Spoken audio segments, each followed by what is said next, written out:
South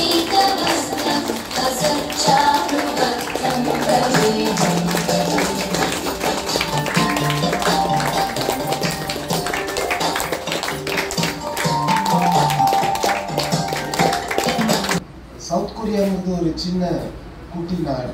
south Korea ಬಂದು ಒಂದು ಚಿಕ್ಕ ದೇಶ ಅದು.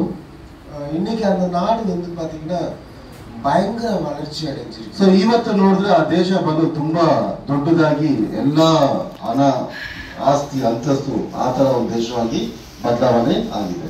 ಸ್ಯಾಮ್ಸಂಗ್ ಕಂಪನಿ, ಯಾಕೆಂದ್ರೆ ಸ್ಯಾಮ್ಸಂಗ್ ಬಗ್ಗೆ ಗೊತ್ತು, ಸ್ಯಾಮ್ಸಂಗ್ ಕಂಪನಿ ಬಂದು ಸೌತ್ ಕೊರಿಯಾದು. ಎಲ್ ಜಿ ಕಂಪನಿ ಬಂದು ಸೌತ್ ಕೊರಿಯಾದು. Hyundai Motors, so Hyundai Motors South Korea company. Kia Motors, so Kia Motors South Korea company. இவங்கெல்லாம் உலகத்துல எல்லா நாடுகள்லயுமே அவங்க ಬಿಸ್ನೆಸ್ பண்ணிட்டு இருக்காங்க. ಸೊ ಈ ತರ ಕಂಪನೀಸ್ ಬಂದ್ಬಿಟ್ಟು ಪ್ರಪಂಚ ಫುಲ್ ಆಗಿ ಅವ್ರ ಬಿಸ್ನೆಸ್ ಗಳನ್ನ ಮಾಡ್ತಾ ಇದ್ದಾರೆ. Number 1 Samsung. ಸೊ ನಂಬರ್ 1 ಬಂದು ಸ್ಯಾಮ್ಸಂಗ್ ಆಗಿದೆ.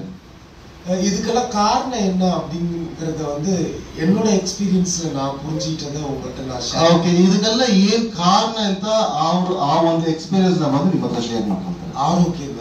ಸೊ ಎಲ್ಲದಕ್ಕೂ ಕಾರಣ ಬಂದು ಅವರು ಅಲ್ಲಿ ಆರೋಗ್ಯನ ಮೇಂಟೈನ್ ಮಾಡ್ತಾರೆ. நம்ம எல்லாம் பிரச்சனை வந்த பிறகுதான் ஹாஸ்பிடல் போறோம். ಸೊ ನಾವೆಲ್ಲ ಏನ್ ಮಾಡ್ತೀವಿ, ಕಾಯಿಲೆಗಳು ಬಂದ್ಮೇಲೆ ಹಾಸ್ಪಿಟಲ್ ಹೋಗ್ತೀವಿ. ಎಲ್ಲರೂ ಸರಿ sir, thank you so much sir, thank you so much.